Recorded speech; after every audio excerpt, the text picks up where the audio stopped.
पहला क्वेश्चन देखो, ये हम लोग जून 2023 जून से हम लोग क्वेश्चन शुरू कर रहे हैं। This is the first question.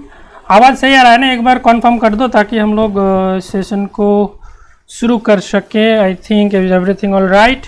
देखो शुरू करते हैं हम लोग बिना किसी देरी के। थोड़ा सा चलो तो एक क्वेश्चन एक बार पढ़ो, अच्छे से पढ़ो। A spot S en route, the speed of a bus was reduced by 20%, resulting in a delay of 45 minutes. Instead, if the speed were reduced at 60 km after S, it would have been delayed by 30 minutes. The original speed in kilometer was. तो ये बस की question है। हम लोग देखो हीरा Thakur bus service लेते हैं। मान लो ये आपका पाथ है और एक बस आ रहा है, ये आपका बस है, ठीक है, हीरा ठाकुर बस सर्विस। और कोई एक पॉइंट हम लोग कंसिडर कर लेते हैं, that is S, a spot on S root. देखो ये वाला पॉइंट आपका मान लो एस है, तो ये बस आ रहा है। लेट्स से इसका इनिशियल जो स्पीड है ये आप ले लो इसको 20 किलोमीटर पर आवर के हिसाब से आ रहा है। एस पे आके इसने क्या किया, स्पीड ऑफ बस वाज रिड्यूस्ड 20%। यहाँ पे स्पीड इसने 20% लूज कर दिया, तो 45 मिनट्स के डिले हो गया। तो हम लोग क्या करते हैं, यहाँ पे हम लोग लेते हैं इसका डेस्टिनेशन। यहाँ पे बस को जाना है, ये आपका डेस्टिनेशन है। Instead if the speed were reduce 60 kilometre after S, मतलब यहाँ पे एक और पॉइंट ले लो एस प्राइम। यहाँ पे 20% स्पीड रिड्यूस किया गया है। अगर यहाँ पे स्पीड रिड्यूस ना करके 60 किलोमीटर और जाके इस प्राइम पॉइंट पे अगर स्पीड रिड्यूस करे तो 30 मिनट का डिले हो रहा है। तो ये ओरिजिनल स्पीड v कितना होगा? क्वेश्चन समझ में आया सबको? Everybody understood the question?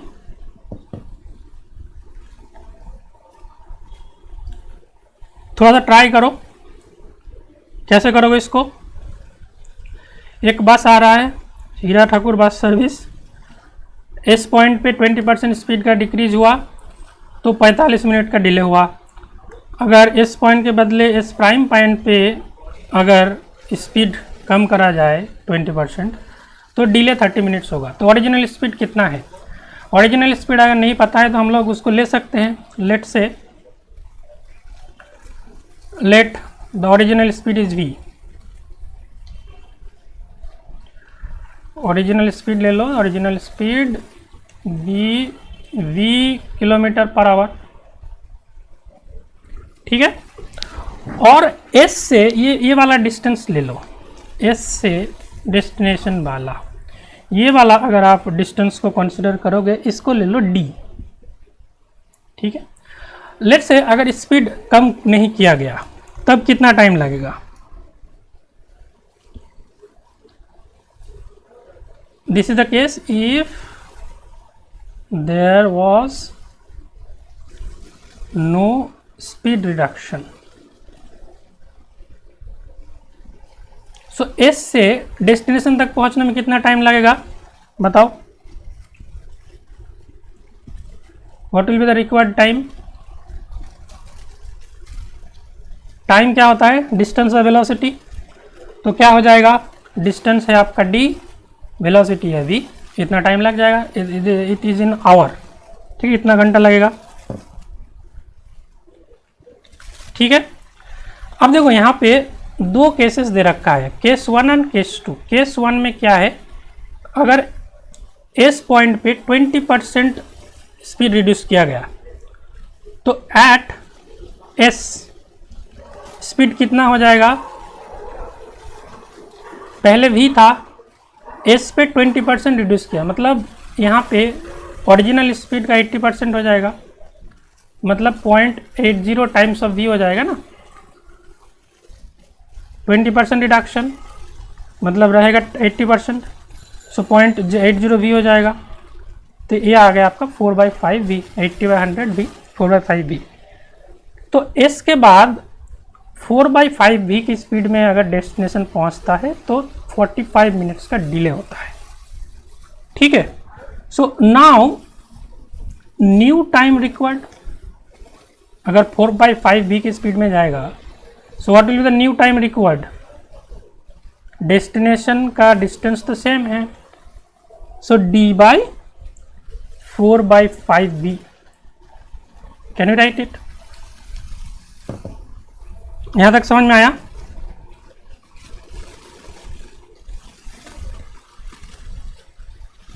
बताइए। ये केस 1 है, जब अगर इस पॉइंट पे आप स्पीड को 20% लूज करोगे तो होगा। अब देखो ये नया जो टाइम है वो डिले 45 मिनट, मतलब ये ऑब्वियसली ज़्यादा है टाइम। पहले 1 घंटा लगता था, अभी 1 घंटा 45 मिनट लग रहा है इसका मतलब, या फिर कुछ और समझो, 3 घंटा लग रहा था, 3 घंटा 45 मिनट लगेगा, means this time is more. So हम लोग क्या लिख सकते हैं कि d/4/5v ये कितना है? ओरिजिनल टाइम से 45 मिनट्स डिले। ओरिजिनल टाइम क्या है? d/v। अगर स्पीड रिडक्शन नहीं हुआ होता तो ये हो गया आपका d/v, और 45 मिनट्स का डिले। अब देखो हम लोग यहाँ पे टाइम को आवर में कंसिडर कर रहे हैं, तो 45 मिनट्स मीन्स 45/60 आवर। तो ये लिख सकते हैं हम लोग। तो इसको थोड़ा सा आप सिंप्लीफाई करिए।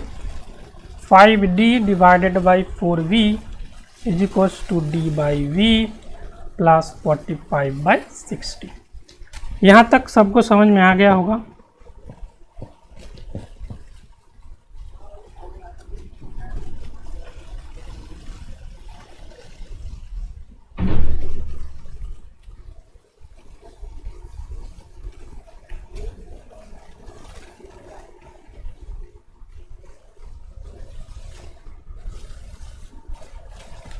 आगे बढ़ा जाए। Can you calculate the value of can you calculate the relation between D and B from year? 5/4 - 1 कितना होता है? 1/4 एंड 45/60। तो इसको हम लोग 15 से काट सकते हैं, 3 और ये 4। यहाँ से क्या हम लोग ऐसा लिख सकते हैं 5/4 - 1 1/4। सो डी इक्वल्स टू आ जाएगा यहाँ से आपका 3v। ठीक है, तो ये वाला आपका एक रिलेशन मिल गया हम लोगों को, d इक्वल्स टू 3v। ठीक है, ये हो गया आपका केस 1। अब देखो केस 2 में क्या हो रहा है। केस 2 में एक बार करके फिर से आप लोगों को समझा दूंगा। केस 2 में क्या है कि s के बदले अगर s प्राइम पे ये स्पीड 0.8v हुआ तब 30 मिनट का डिले होगा। ठीक है, तो क्या लिख सकते हैं केस 2 के केस में? So reduced speed now at s prime, again 20% का डिक्रीमेंट 0.8v। इसका मतलब हुआ 4/5 टाइम्स v जो हम लोग कैलकुलेट किए हैं। तो अब देखो 60 किलोमीटर चल के यहाँ पे जब बस आया तब इसने रिड्यूस किया, तो अभी जो डिस्टेंस है वो तो कम हो गया ना, d-60 हो गया। ये वाला डिस्टेंस हो गया आपका d-60।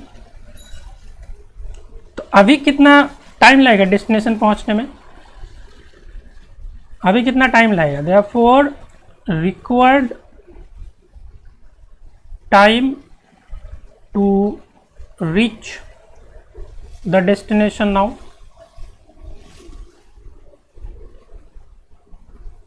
कितना लगेगा? देखो जब यहाँ पे स्पीड रिड्यूस करा, मतलब इस वाले पोर्शन में v किलोमीटर पर आवर ही आया होगा ना, फिर यहाँ पे स्पीड लूज किया। What does it mean?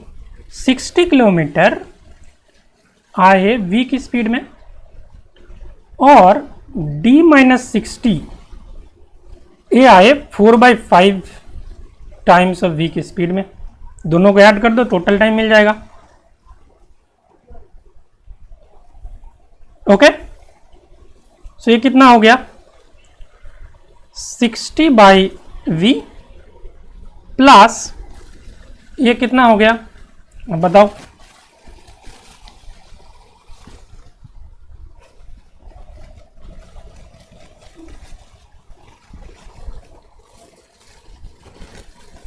d is equals to हम लोगों को मिला है 3v, तो 3v का वैल्यू बिठा देते हैं 3v/4/5v -60/4/5 times v. This we could write because d is equals to 3v. लिख सकते हैं ऐसा।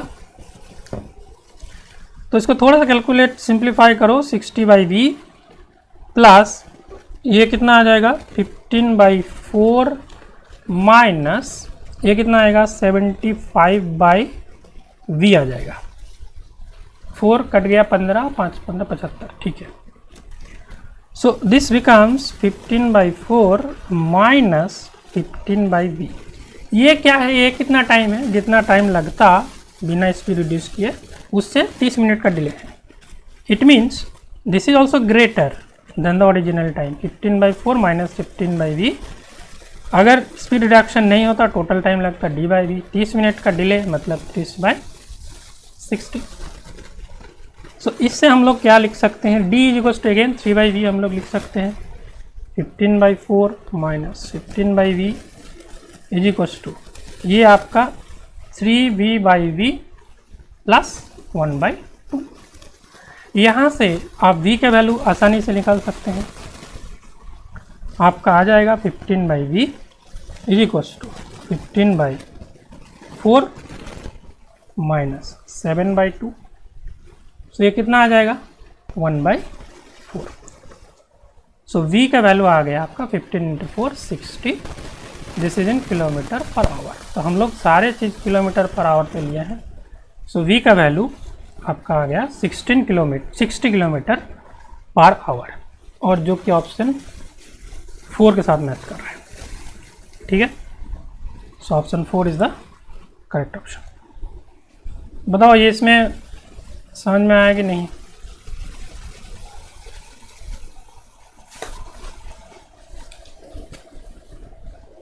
थोड़ा सा लैग हो रहा है, थी इज इट लैगिंग गाइस?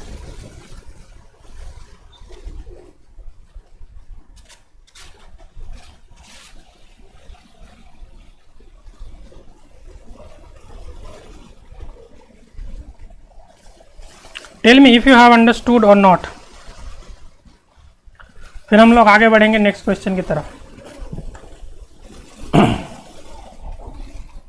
ये थोड़ा सा लेंथी क्वेश्चन था, ऐसे क्वेश्चन थोड़ा सा अवॉइड करना ही बेटर रहता है एग्ज़ाम में। वैसे आप अगर करोगे तो हो जाएगा, कुछ इसमें डिफ़िकल्ट नहीं था। देख सकते हो कैसे हुआ ये। यहाँ से एक बस आ रहा था, इस पॉइंट पे 20% स्पीड डिक्रीज हुआ तो 45 मिनट का डिले हुआ। 60 किलोमीटर दूर एस प्राइम पे अगर ये 20% डिक्रीज करता है स्पीड तो 30 मिनट्स का डिले होता है। तो ओरिजिनल स्पीड क्या था, तो हम लोगों ने 3 केस लिया। पहले without reduction in speed, second case जब एस पॉइंट पे स्पीड रिडक्शन हुआ, थर्ड केस जब एस प्राइम पॉइंट पे स्पीड रिडक्शन हुआ। वहाँ से हम लोग निकाल लिया v equals to 60 kilometre per hour. ठीक है, आगे बढ़े। नेहा समझ में आ गया? सलमान, चलो आगे बढ़ते हैं दूसरे क्वेश्चन की तरफ। I think you have understood this one. जल्दी जल्दी करते हैं दूसरा problem. The population and gross domestic products GDP in billion USD of 3 countries A, B and C in the years 2000, 2010, 2020 are shown in the 2 figures below। मतलब population versus year दिखाया गया है एक ग्राफ में, दूसरे ग्राफ में GDP year के साथ कैसे वेरी कर रहा है। और 3 कंट्री यहाँ पे है।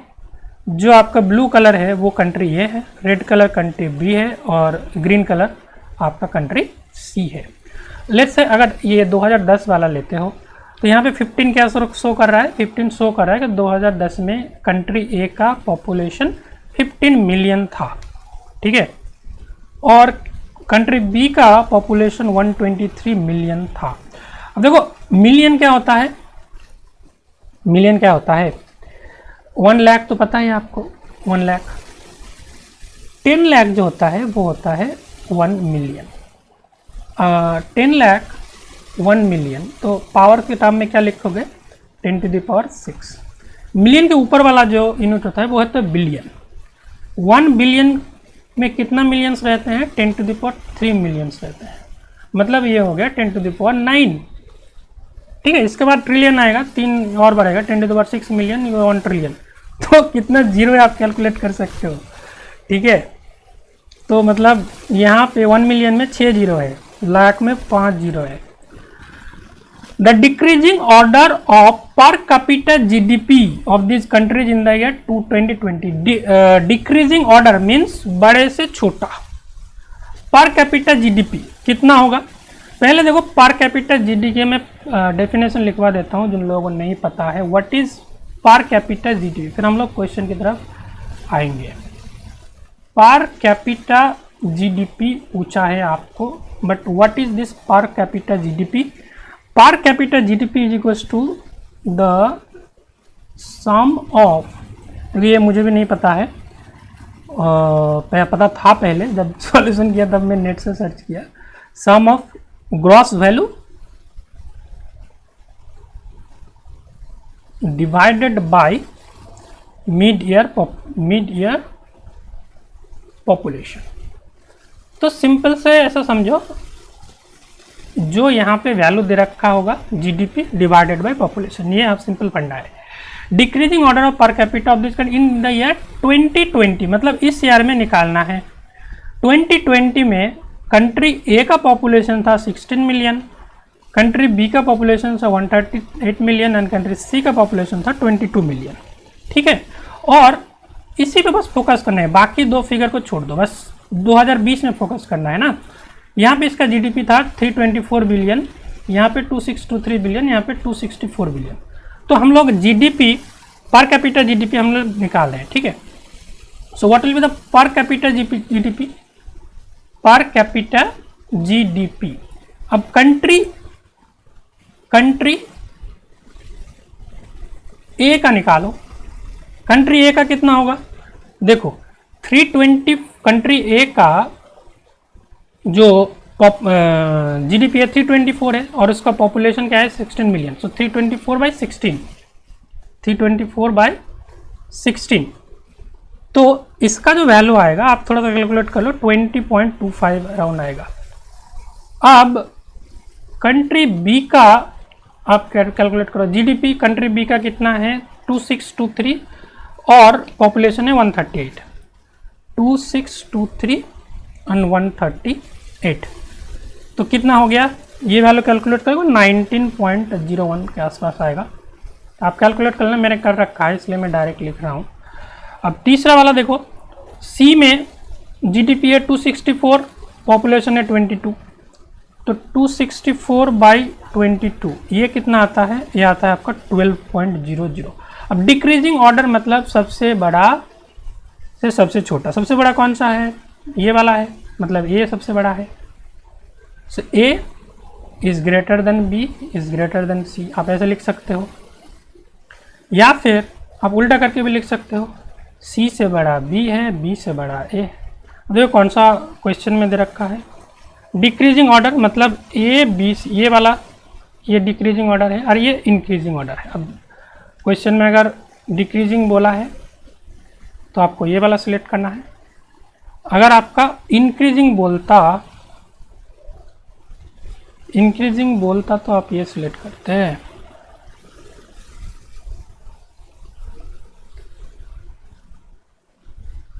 So option 1 is the correct option for this question. देखो कितना सिंपल क्वेश्चन है, थोड़ा सा अगर जनरल नॉलेज लगाओगे तो हो जाएगा। ये समझ में आया कि नहीं बताओ? और जो अगर देखो वीडियो क्वालिटी अगर अच्छा नहीं आ रहा है तो क्या करो, सेटिंग में जाओ, क्वालिटी में जाओ, वहाँ से 720p सिलेक्ट कर लो। 720p पे स्ट्रीम हो रहा है, तो आई think you should get good quality. और कोई सवाल है तो बताओ, समझ में आ गया? आई होप सबको समझ में आ गया होगा, बहुत सिंपल क्वेश्चन है। अगर नहीं समझ में आया तो बताओ, आगे बढ़ते हैं, otherwise your chat section is open, you can ask any question if you don't understand any part. Let's quickly move to the next question, question number 3. This is very interesting question and very straightforward question. Sum of all the internal angles of regular octagon. octagon मतलब यहाँ पे number of sides होता है 8, number of side is 8. So what is the sum of all the internal angles of a regular octagon? ये बहुत ही अच्छा question है। एक चीज मैं बताता हूँ, जैसे these are part of polygon. Polygon में कौन सा से शुरू होता है? आपका ट्रायंगल से शुरू होता है ना, ट्रायंगल से शुरू होता है। इसका जो इंटीरियर एंगल्स है, एक इंटीरियर एंगल, एक इंटीरियर एंगल, एक interior angle, sum of interior angles ये कितना होता है इन केस ऑफ ट्रायंगल? बताओ, इन केस ऑफ ट्रायंगल कितना होता है?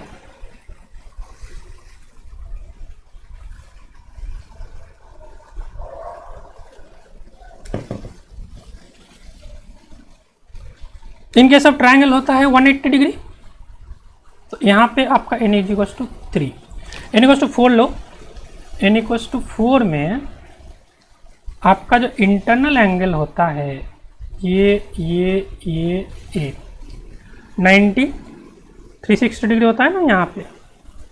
तो ऐसे करके आप इंक्रीज करोगे, इसके बाद क्या आएगा? आपका पेंटागन आएगा, पेंटागन आएगा ना।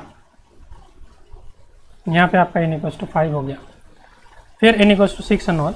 तो एक जनरल फॉर्मूला होता है सम ऑफ इंटीरियर एंगल का। So you can write the formula for an insided regular polygon,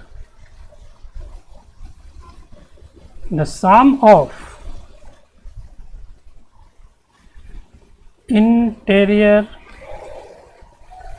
angles is given by n minus 2 into pi और 180 degree.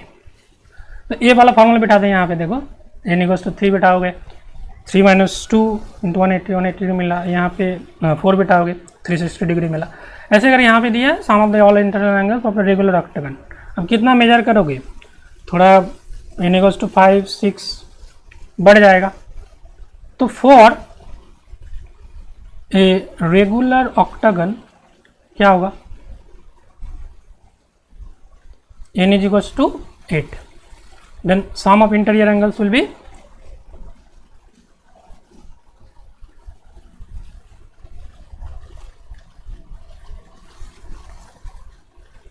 8 minus 2 into 180 degree. 6 into 18 जितना होगा उतना ही होगा। तो ये आपका 1080 आएगा, 1080 डिग्री।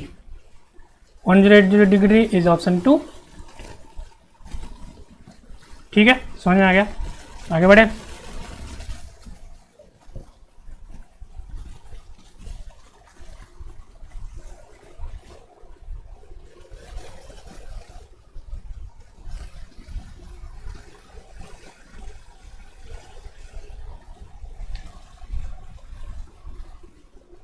चलो नेक्स्ट क्वेश्चन चलते हैं। ये क्वेश्चन नंबर 2 3 हो गया। क्वेश्चन नंबर 4, ये बहुत ही अच्छा क्वेश्चन है। Let's look at this. If the sound of its thunder is heard after 1 second, okay, the sound of its thunder is heard 1 second after lightning was observed. How far away in meter was the source of thunder or lightning from the observer? Given speed of sound is x meter per second, speed of light is y meter per second. ठीक है, तो देखो ये question थोड़ा सा visually इसको समझने की कोशिश करते हैं।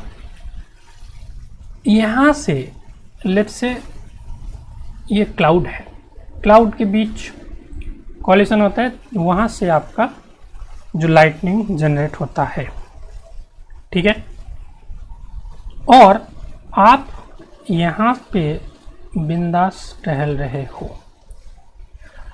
Now let's look at if the sound of its thunder is heard 1 second after lightning, मतलब लाइट ज़्यादा वेलोसिटी से मूव करता है, तो जहाँ से लाइटनिंग जनरेट हुआ वहाँ से आपका डिस्टेंस, ये इसको फिक्स मान लेते हैं, ये this is D distance. Let's say for the sake of argument लेते हैं इसको डी।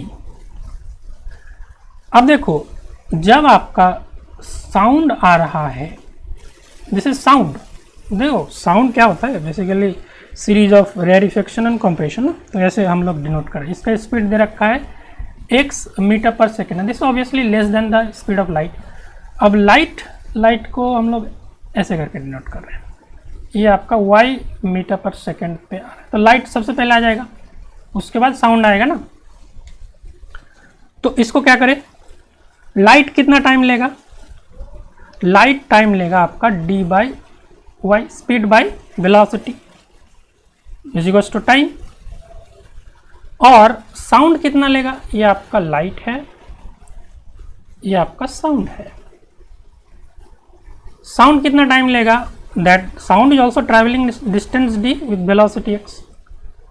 अब क्या बोला है, sound of thunder is heard 1 second after lightning. So कौन सा टाइम ज़्यादा होगा, साउंड का टाइम ज़्यादा होगा ना। तो ये जो गैप है heard 1 second after, so this is the this difference is 1 second. ठीक है, अब देखो ये स्पीड भी मीटर पर सेकेंड में दे रखा है, यहाँ पे भी सेकेंड, तो कोई इशू नहीं है। D Y X minus D Y is to 1।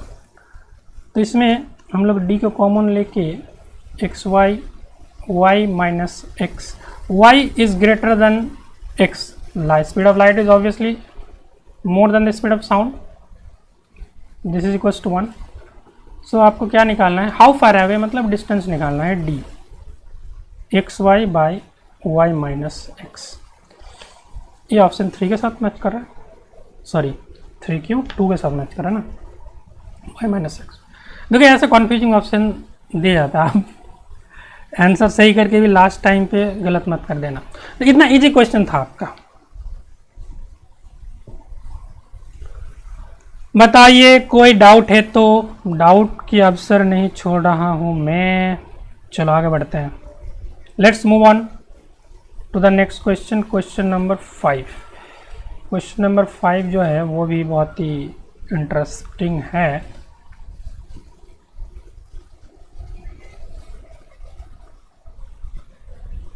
देखो, 3 fair cubical dice are thrown independently. What is the probability that all the 3 dice rate the same? 3 dice लिया, ठीक है, फेयर डाइस मतलब 1 2 3 4 5, कोई भी पाने का प्रोबेबिलिटी 1/6 है। 3 fair cubical dice are thrown independently. What is the probability that all the dice rate the same? मतलब एक बार आपने छोड़ा, अगर 2 2 2 आता है, या फिर 3 3 3 आता है, 5 5 5 आता है, 6 6 6 आता है, तो वो सब आपका इवेंट में काउंट करा जाएगा। अगर 3 डाइस फेंकते हो, एक डाइस में कितना ये रहता है, फेसेस, कितना फेसेस रहता है आपका एक डाइस में,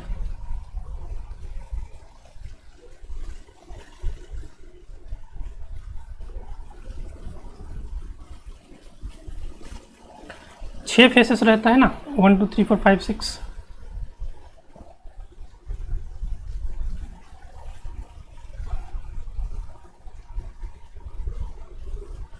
कुछ बड़ा ही हो गया ये क्यूब।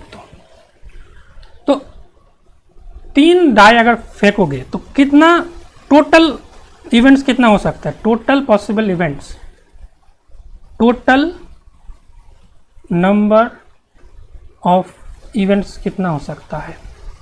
अगर कोई कंडीशन मत सोचो तो कितना हो सकता है, एक डायल अगर छोड़ोगे, एक क्यूबल डाइस छोड़ोगे तो कोई भी आ सकता है, 6 में से कोई भी आ सकता है।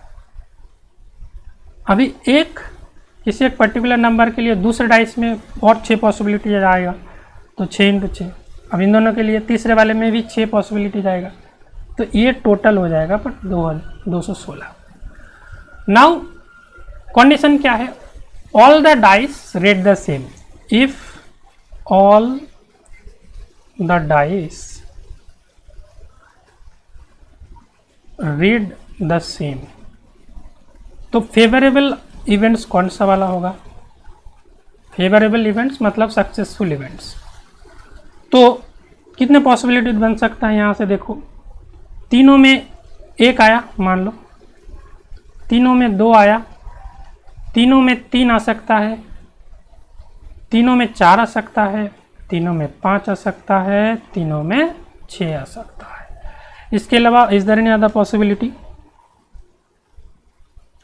नेटवर्क प्रॉब्लम हो रहा है मेरे तरफ से क्या,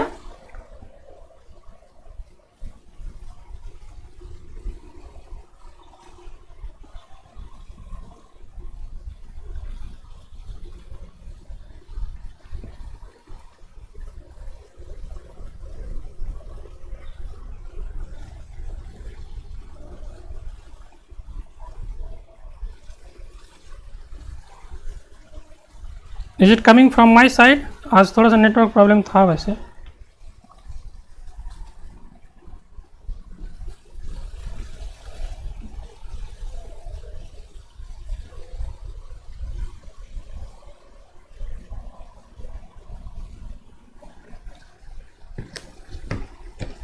आगे बढ़े तो ये समझ में आ गया, ये फेवरेबल इवेंट्स है। So what is the probability? Probability आपको फॉर्मूला पता है, नंबर ऑफ फेवरेबल इवेंट्स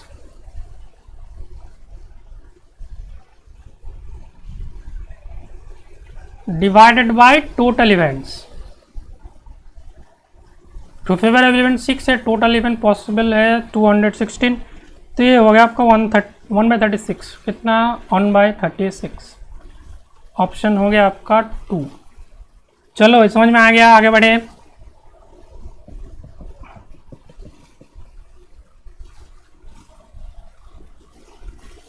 आप लोग बताओ, नहीं तो मुझे समझ नहीं आ रहा है कि समझ में आ रहा है कि नहीं।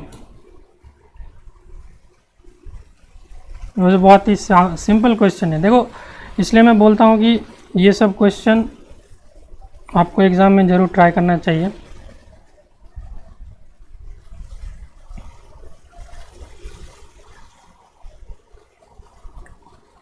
Give me a moment.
Can you hear me properly?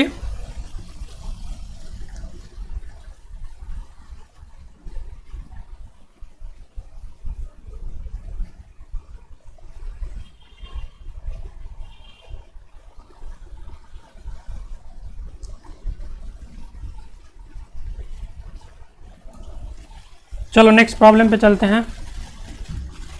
Problem number 6, read the question. 20 litre of rain water having a 2.0 micromole per liter concentration of sulfate ions is mixed with 40 liter of water having 4.0 mole micromole per liter sulfate ions. If 50% of the total water is evaporated, what would be the sulfate concentration in the remaining water?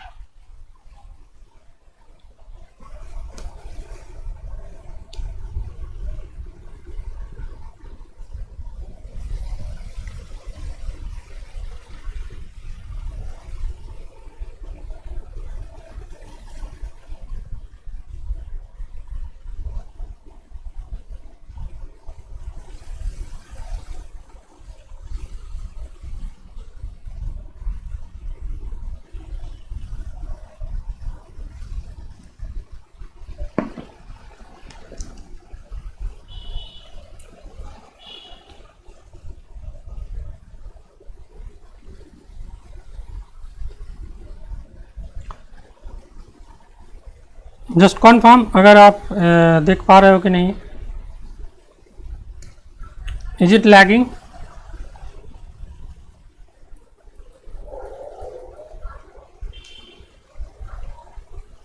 देखो इसको करते हैं। 20 litre of rain water having 2 micromole per litre concentration of sulphate ions, ठीक है। So total sulphate ions कितना हो जाएगा? 2.0 micromole per litre concentration है। 20 लीटर में कितना होगा?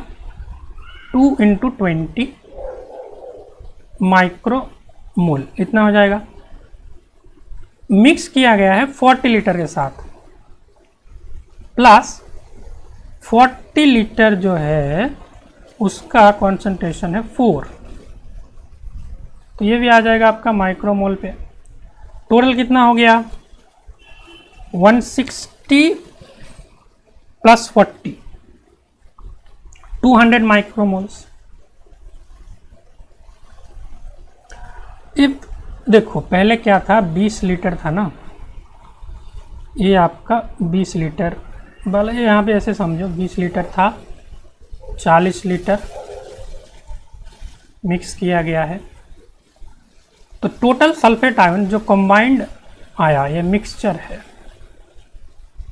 मिक्सचर में टोटल सल्फेट आयन्स है 200 माइक्रो पर माइक्रोमोल। ये 50% of the total water is evaporated. इसमें वाटर कितना है, टोटल वाटर है यहाँ पे 60 लीटर, 60 लीटर टोटल वाटर है, और 200 माइक्रोमोल है आपका total sulphate, total sulphate ions. अब देखो यार ध्यान से थोड़ा सा देखना, क्वेश्चन देखो लैंग्वेज में थोड़ा बहुत इधर उधर हो गया तो गया question. If 50% of the total water is evaporated, water evaporate हुआ है, सल्फेट आयन इवेपोरेट नहीं हुआ है। वाटर अगर 60 लीटर से 50% गायब हो गया, कितना हो जाएगा 60/2, 30 लीटर वाटर हो जाएगा, बट सल्फेट आयन तो उतना ही रहेगा ना। After evaporation, this is the scene after evaporation, water half हो गया, बट सल्फेट, सल्फेट तो 200 माइक्रोमोल ही है। So what is the sulphate concentration in the remaining water? Okay, therefore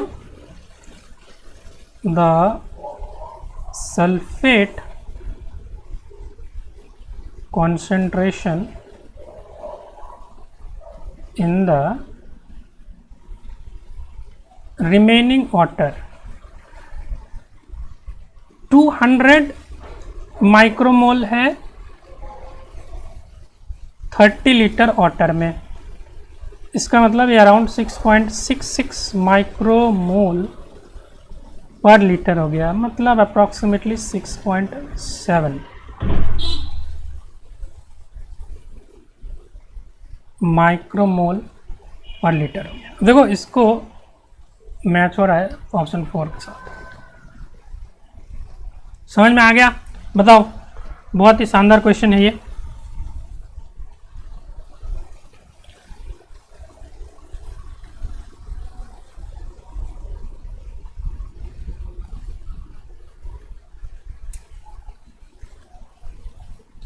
आज थोड़ा सा नेटवर्क इशू है। Anyways, let's move to question number 7। ये वाला क्वेश्चन देखो, बहुत ही अच्छा क्वेश्चन है। Price of an item is increased by 20% of its cost price and is then sold at 10% discount for ₹2160। What is the cost price? एक item है आपके पास, उसका कितना भी कॉस्ट प्राइस होगा, 20% इंक्रीज किया, उसके बाद 10% डिस्काउंट देके उसको सेल किया और इतने रुपए में सेल किया, तो कॉस्ट प्राइस ओरिजिनली कितना था? तो इस क्वेश्चन को सॉल्व करने के लिए हम लोग दूसरा अप्रोच यूज कर सकते हैं, जैसे बचपन में करते थे ना। Let's say the cost price is 100 rupees. Let's assume the cost price to be 100 rupees. ठीक है, अब क्या है, price of an item is increase by 20% of its cost price, तो कैलकुलेशन ईजी हो जाएगा ना। आफ्टर 20% इंक्रीज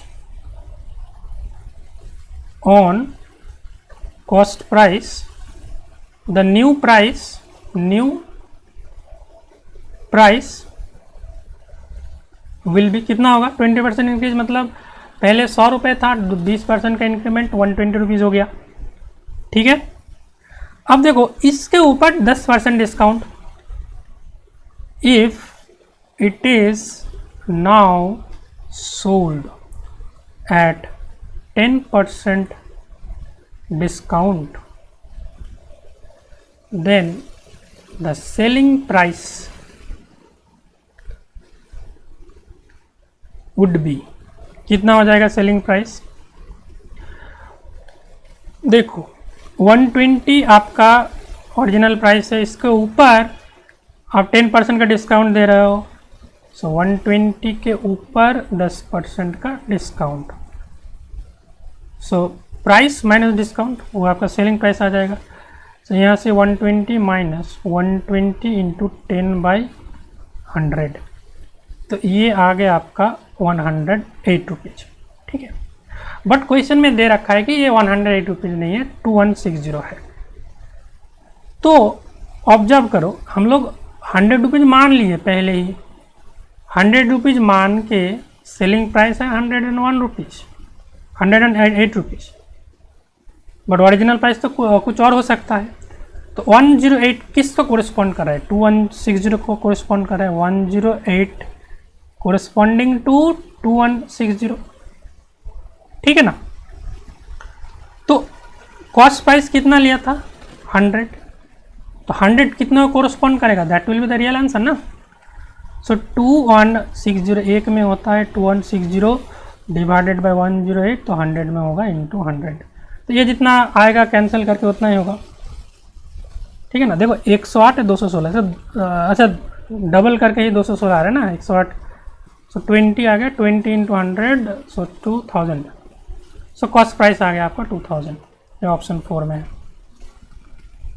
बहुत ही सिंपल क्वेश्चन था। देखो ऐसे सिंपल क्वेश्चन आपके एग्जाम में आएगा और आता है। Is it clear guys? बताओ।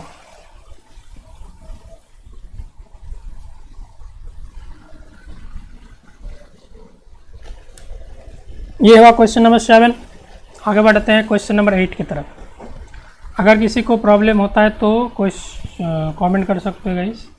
Let's move to problem number 8। ये देखो बहुत ही बेसिक अलजेब्राइक क्वेश्चन है, अलजेब्राइक, हाँ बचपन वाला क्वेश्चन है ये।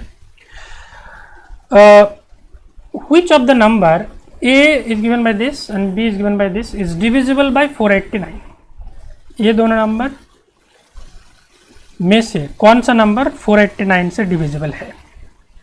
अब ये वाला फॉर्मूला देख के आपको थोड़ा बहुत बचपन की यादें आ गया होगा कि ये a cube plus B cube की फॉर्म में है, ये भी वैसा ही कुछ फॉर्म में है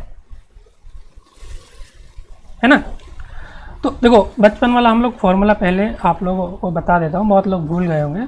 इजी फॉर्मूला है a cube plus B cube. इसके फॉर्मूला क्या होता है आप लोग अगर याद हो तो a plus B A square minus A B plus B square, ऐसा होता है ना। और a cube minus B cube का क्या फॉर्मूला होता है? a minus B A square plus A B plus B square. अब देखो जो नंबर a है, ठीक है, a का वैल्यू दे रखा है 162 क्यूब प्लस 327 क्यूब, मतलब a cube plus B cube. तो इस फॉर्मूला में पुट कर दो, क्या मिलेगा? 162 plus 327 into A square minus A B plus B square. तो इसको x मान लो, क्योंकि देखो दैट डजंट मैटर ना, ये वाला नंबर आपका 489 आ रहा है ना, 489 x, तो ये वाला नंबर अगर 489 से डिविजिबल है तो टोटल नंबर भी डिविजिबल होगा। So this number is divisible by 489। समझ में आ गया? अब दूसरे वाले ले लो, b वाले ले लो। b कितना है? 612 क्यूब माइनस 123 क्यूब। तो ये वाला फॉर्मूला लगाएंगे, a minus B into A square plus A plus B square. a minus B कितना होता है? 612 माइनस 123। अब देखो जो टर्म यहाँ पे आएगा उसको हम लोग ले लेते हैं y, कुछ भी टर्म आ सकता है। But interesting part is 612 minus 123 is 489, that is divisible by 489। अगर ये 489 है तो मतलब b भी डिविजिबल है, तो a b both are divisible by 489। So option A आएगा यहाँ पे आंसर। ठीक है,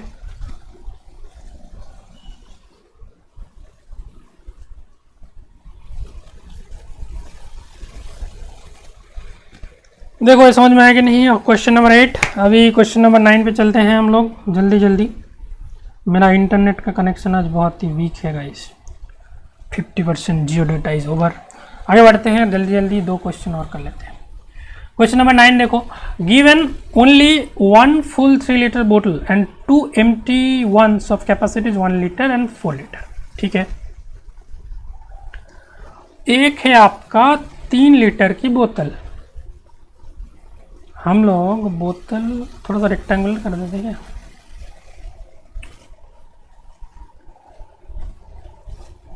चलो ऐसे करके ड्रॉ करते हैं। ये हो गया आपका 3 लीटर, 3 लीटर ऑफ बोतल, ये फुल है।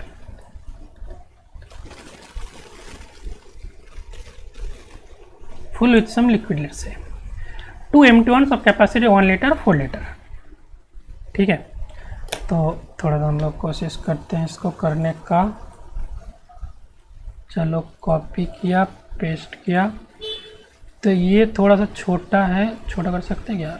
यस, ये हो गया आपका 1 लीटर का।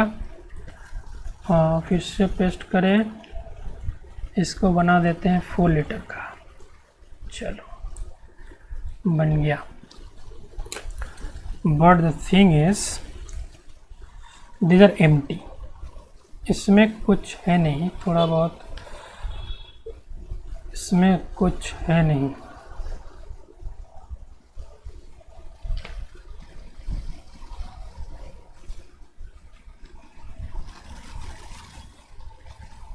चलो 2 empty ones of capacity 1 litre, ये आपका 1 लीटर वाला कैपेसिटी है, इसका 4 लीटर वाला कैपेसिटी है। ऑल अनग्रेजुएटेड, अनग्रेजुएटेड मतलब यहाँ पे कोई ऐसे दाग नहीं है कि जैसे आप मेजर कर सको। The minimum number of pourings required to ensure 1 litre in each bottle, यहाँ पे 3 लीटर की लिक्विड है। आप क्या करोगे कि अंत में आपका हर जगह 1 लीटर 1 लीटर 1 लीटर करके रहे, तो कितना पोरिंग्स आपको करना पड़ेगा, कितने बार डालना पड़ेगा। देखो समझ में आया क्वेश्चन? ये फुल है, ये दोनों एम्प्टी है, तो कितना पोरिंग्स करना पड़ेगा? मेरा जान निकाल देंगे ये खाने वाले। Just hold on a moment guys, आप keep guessing, I will be back.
Okay, इसको पहले काम करते हैं, नाम दे देते हैं। इसका नाम देते हैं ए, इसका नाम बी, इसका नाम सी। ठीक है, तो इनिशियली आपका ए में कितना था, बी में कितना था, सी में कितना था? इनिशियली ए में था 3 लीटर, बी में था 0, सी में था 0। आपको अल्टीमेटली क्या करना है? 1 लीटर यहाँ पे करना है, 1 लीटर यहाँ पे करना है, 1 लीटर यहाँ पे करना है। This is our ultimate goal. ठीक है, तो क्या करते हैं, पहले हम लोग यहाँ से 1 लीटर डाल देते हैं यहाँ पे। तो इसमें कितना हो गया? 2 लीटर हो गया। इसमें कितना हो गया? 1 लीटर। और इसमें तो आपका 0 लीटर ही है। तो हम लोगों ने कितना पोरिंग किया? 1 पोरिंग किया। ठीक है, अब बी को फिर से खाली कर दो, बी से सी में ले जाओ, 1 लीटर चला गया, तो 2 पोरिंग हो गया। ए में 2 लीटर ही है, बी में अब 0 लीटर हो गया, सी में 1 लीटर हो गया। अब जब बी में 2 लीटर है, फिर से आप 1 लीटर दे दो यहाँ पे, तो +1 हो गया फिर से, तो ये 1 लीटर हो गया, ये 1 लीटर और ये 1 लीटर। सो कितना पोरिंग लगा? 3 लगा ना। पहले देखो, ए से बी में एक बार दिया आपने, बी से सी में एक बार दिया, फिर से ए से बी में दिया, तो टोटल 3 पोरिंग्स। ऑप्शन 2। देखो समझ में गया गाइस। आगे बढ़ते हैं नेक्स्ट क्वेश्चन। ओके, बहुत अच्छा क्वेश्चन है नेक्स्ट वाला, और 10 क्वेश्चन ही करते हैं आज, थोड़ा सा इंटरनेट मेरा इशू कर रहा है। सो नेक्स्ट क्वेश्चन पे चलते हैं। I hope you have understood. बहुत ही सिंपल क्वेश्चन है और विजुअल ऐसे रिप्रेजेंटेशन से आप सब और अच्छे से समझ जाओगे। Next question, problem number 10। देखो ये वाला क्वेश्चन क्या बोल रहा है, a building has windows of size 2, 3 and 4 feet and their respective numbers are inversely proportional to their sizes। ऐसा मतलब है 2 साइज के हाफ, इनवर्सली प्रोपोर्शनल मतलब it is proportional to half, it is proportional to 1/3, proportional to 1/4 number of जो windows है। If the total number of windows is 26, how many windows are there of the largest size. एक room में मान लो बहुत सारे Windows हैं, 2 feet का हो सकता है, 3 फीट का, 4 फीट का।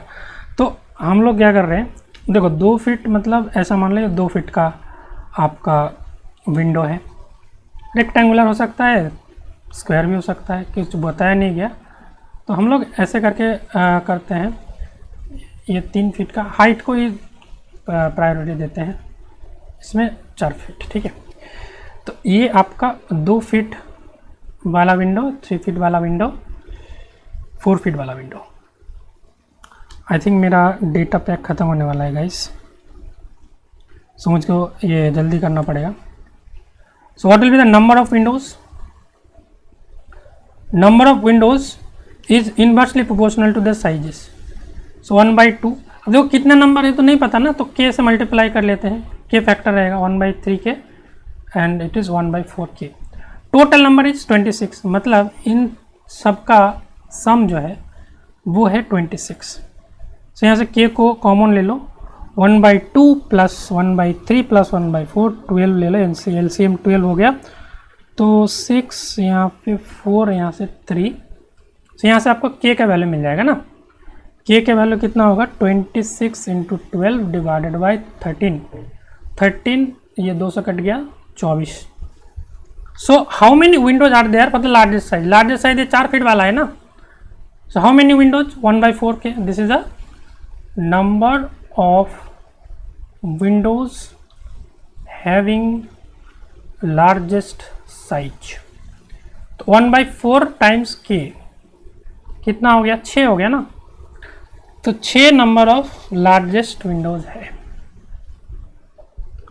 2 semicircles of same radius, 2 semicircles of same radii। देखो एक यहाँ पे सेमी है और एक यहाँ पे सेमी है, दोनों का रेडियाई सेम है, मतलब ये BC और AD ये सेम हो गया ना। Centred at A and C, centred at A and C touching each other, देखो टच कर रहा है, are placed between 2 parallel lines on in the figure. What is the angle BAC? BAC निकालना है, बताओ कमेंट में बताओ कौन सा आंसर होगा आप लोगों के हिसाब से। बहुत ही सिंपल क्वेश्चन है ये, 2-3 लाइन में इसका आंसर आ जाएगा। जल्दी जल्दी ये can you guess the answer, बताओ अगर करे आप लोग किए हो तो कैसे करोगे। देखो let me try it for you. BC जो है इसका वैल्यू कितना है, let's say both of same radius, ठीक है ना। तो इसको R ले लो, BC R होगा।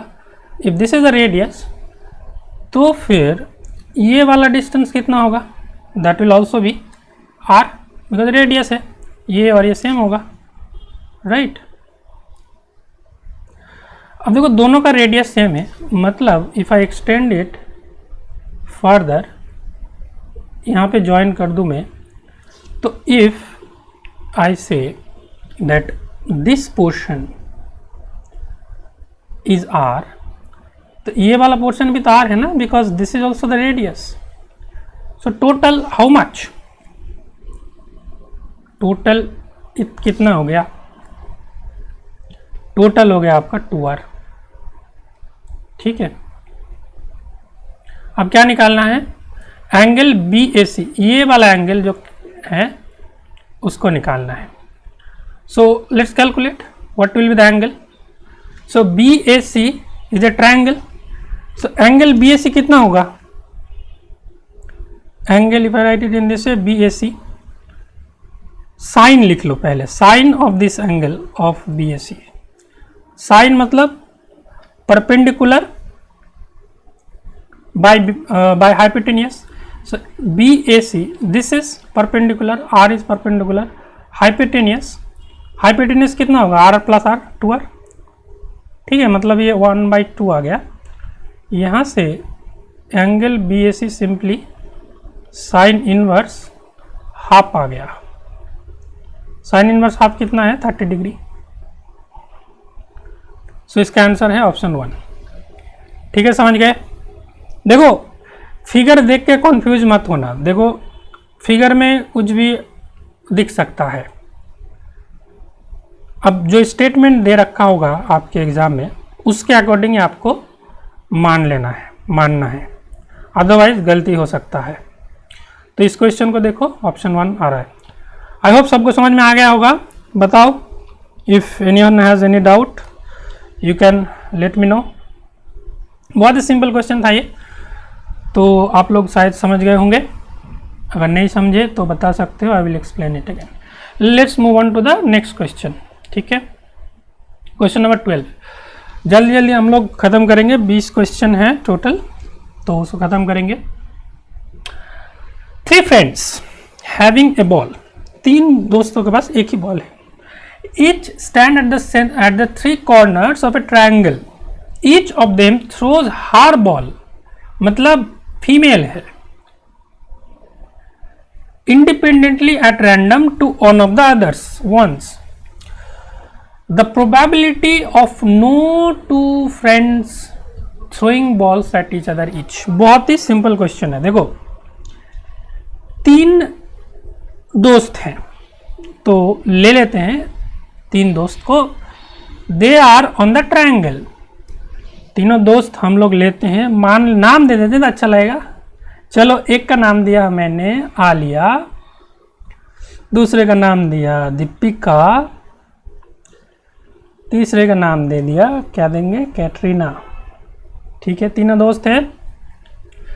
Each of them throws her ball independently and random, Alia Deepika के छोड़ सकती है, आलिया कैटरीना को छोड़ सकती है, कैटरीना आलिया को छोड़ सकती है। बट यहाँ पे कंडीशन क्या है, they can throw their ball independently and random to one of the others. The probability of no 2 friends throwing balls at each other is, मतलब मानो कि दीपिका ने आलिया की तरफ बॉल अगर छोड़ा है तो आलिया दीपिका की तरफ बॉल नहीं छोड़ सकती, ऐसा कंडीशन है। दीपिका ने कैटरीना की तरफ छोड़ा है तो कैटरीना दीपिका की तरफ नहीं छोड़ेगी, दूसरा वाला जो कंडीशन है। कैटरीना आलिया की तरफ छोड़ रहा है तो आलिया कैटरीना की तरफ नहीं छोड़ सकती। तो प्रोबेबिलिटी वाला थ्योरम यहाँ पे लगेगा ना। प्रोबेबिलिटी क्या होता है, probability is equals to number of favourable events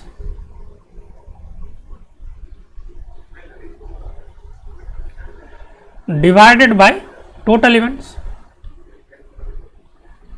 अगर ये कंडीशन को आप हटा दो तो कितने टोटल इवेंट्स हो सकते हैं,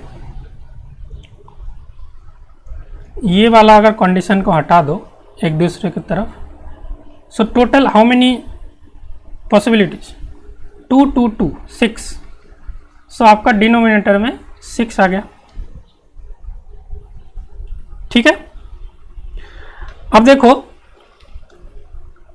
जब अगर no two friends throwing balls it other, जैसा कि मैंने बोला अगर आलिया दीपिका की तरफ बॉल छोड़ रहे तो दीपिका आलिया की तरफ नहीं छोड़ सकती, तो इतना कितना पॉसिबिलिटीज बन सकता है। तो मैं इसको कॉपी कर लेता हूँ थोड़ा सा। देखो, दूसरा वाला कंडीशन सेटिस्फाई करने के लिए हम लोगों के पास कितने ऑप्शंस हैं। चलो लेट्स स्टार्ट फ्रॉम आलिया। ठीक है, आलिया दीपिका की तरफ बॉल छोड़ सकती है, मतलब दीपिका नहीं छोड़ सकती, तो ये वाला पॉसिबिलिटी गया। दीपिका कैटरीना की तरफ बॉल छोड़ सकती है, मतलब कैटरीना नहीं छोड़ सकती, ये पॉसिबिलिटी गया। कैटरीना आलिया की तरफ छोड़ सकती है, आलिया नहीं छोड़ सकती, दिस इज वन पॉसिबिलिटी। अब मान लो आलिया से हम लोग शुरू किए हैं, आलिया कैटरीना को छोड़ती है, तो कैटरीना नहीं छोड़ सकती, कैटरीना फिर दीपिका की तरफ छोड़ेगी, दीपिका फिर आलिया की तरफ छोड़ेगी। देखो, सो टोटल 2 तरीके से पॉसिबल है, इसके अलावा और कोई पॉसिबल नहीं है। Probability of no two friends throwing balls at each other, so number of favourable events हो गया 2, ये एक पॉसिबिलिटी, ये दूसरा पॉसिबिलिटी। तो इसका जो प्रोबेबिलिटी आ गया वो आ गया, कितना आ गया देखो, अच्छा ये 6 क्यों होगा, ये तो मल्टीप्लिकेटिव होता है ना, तो ये 8 होगा, मतलब ये हो गया आपका 1/4।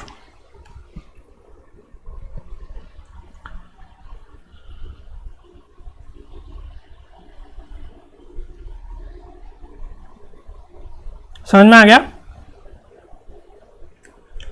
प्रोबेबिलिटी में मल्टीप्लिकेटिव होता है ना, 2 × 2 × 2, सो 8 possibilities in total, unfavourable possibility 2, सो 2/8 बन गया 1/4, मतलब option 1 is the correct option. समझ में आ गया ये। बताइए गाइस अगर कोई प्रॉब्लम है तो।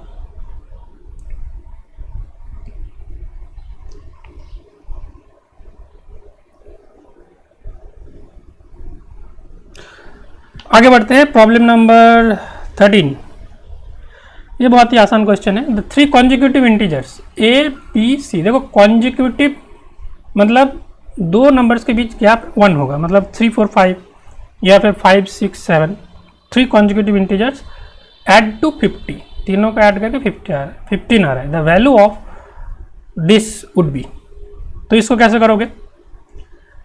ए B C they are consecutive integers, this is the information you are given. A B C are consecutive integers and their sum is 15. A plus B plus C is equals to 15. This is given to you. Simple चीज ये आपको दे रखा है। अब ए B सी अगर consecutive है तो ए तो ए है, बी क्या होगा ए के साथ 1 जोड़ के, सी कितना होगा बी के साथ 1 जोड़ के, मतलब ये हो गया आपका a + 2। तीनों का सम a + b + c, ए कितना हो गया a + b + c, ये हो गया 15। 3a + 3 is equals to 15। ठीक है, तो ए का वैल्यू हो गया 15 - 3 मतलब 12/3 मतलब 4। ए अगर 4 हो गया तो बी हो गया 4 + 1 5, सी हो गया 4 + 2 6। ओके, तो simply a - 2 whole square plus b - 2 whole square plus c - 2 whole square, इसका वैल्यू कितना होगा a - 2 4 - 2 2 2 square, b 5 - 2 3 3 square, c - 2 6 - 2 4, 2 square 4 9 16 13 और 16 29 29। Option 3 is the correct option. guys, like this stream, and if you're new to this channel, please subscribe the channel. I hope you have understood this question. Very simple question. देखो ऐसे easy question आया है आपके CSI last वाला 2023 जून में आया है, तो थोड़ा सा अगर आप काम रख पाओ खुद को तो कुछ ऐसे को वैसे ही बन जाएगा। पार्ट उतना डिफिकल्ट नहीं होता। देखो जो फिजिक्स के स्टूडेंट्स हैं वो ऑलरेडी मैथ में काफ़ी अच्छे होते हैं, तो 20 क्वेश्चन में से 8-9 तो ऐसे ही सॉल्व हो जाते हैं। बाकी अगर आपको 12, 13, 14, 15 ऐसे कुछ क्वेश्चन अटेम्प्ट करना है तब थोड़ा सा आपको प्रिपरेशन लगता है, प्रैक्टिस लगता है। अदरवाइज नॉर्मल फिजिक्स स्टूडेंट 8-9 तो यूँ ही सॉल्व कर देगा। और देखो आप क्वेश्चन देखो ना, ऐसे इजी क्वेश्चन आ रहे हैं। तो बहुत ही सिंपल क्वेश्चन था, समझ में आ गया। अब देखो नेक्स्ट क्वेश्चन बहुत इंटरेस्टिंग है, थोड़ा सा डिफिकल्ट भी है। ऐसा क्वेश्चन एग्जाम में करना थोड़ा सा मुश्किल हो जाता है। कुछ क्वेश्चन इंटेंशनली आपका रहेगा। देखो 20 क्वेश्चन में से आपका 4-5 क्वेश्चन ऐसे होंगे जिसका लेवल बहुत ही हार्ड होगा, नो डाउट। अब क्या करना है, ये 4-5 क्वेश्चन में आपको टाइम वेस्ट नहीं करना है। बाकी जो क्वेश्चन है जो हो रहा है उसको करो पहले। एक टफ क्वेश्चन भी आपको जितना मार्क्स देगा, एक सिंपल क्वेश्चन भी उतना ही मार्क्स देगा। एग्जाम में अपना ईगो बाहर रख के जाना, ठीक है। आपका कॉमन कॉन्सेप्ट से भी क्वेश्चन आए, वहाँ पे नहीं बन रहा है उसको छोड़ दो, नेक्स्ट क्वेश्चन पे जाओ, ऑलवेज कीप मूविंग। तो ये वाला क्वेश्चन उस टाइप का क्वेश्चन है जो थोड़ा सा कंफ्यूज कर सकता है आप लोगों को। देखो क्वेश्चन को अच्छे से पढ़ो। Person A and B have 73 secrets each. On some day exactly one of them discloses his secret to other. For each secret A discloses to B in a given day, B discloses 2 secrets to A on the other day. For each secret B discloses to A in a given day, A discloses 4 secrets to B on the next day. The one who starts by disclosing exactly 1 secret. A भी शुरू कर सकता है, B भी शुरू कर सकता है। What is the smallest possible number of days it takes for B to disclose all its secret? देखो पहला चीज हम लोग एक चीज को यहाँ पे नोट कर लेते हैं। For each secret A discloses to B in a given day, B discloses 2 secrets to A। ये चीज लिख लो ताकि आपका कैलकुलेशन बहुत ही सिंपल बन जाए। For जैसे मैं लिख रहा हूं वैसे लिखो। For each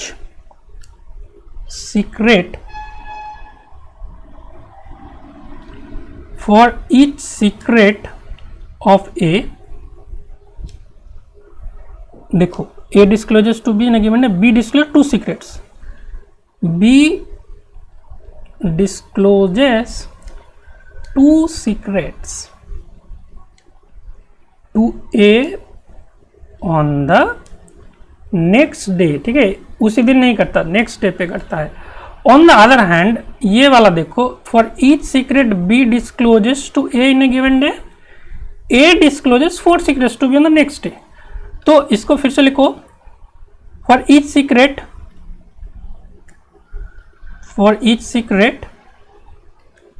of B, A कितना डिस्क्लोज करता है, ए डिस्क्लोजेस 4 सीक्रेट्स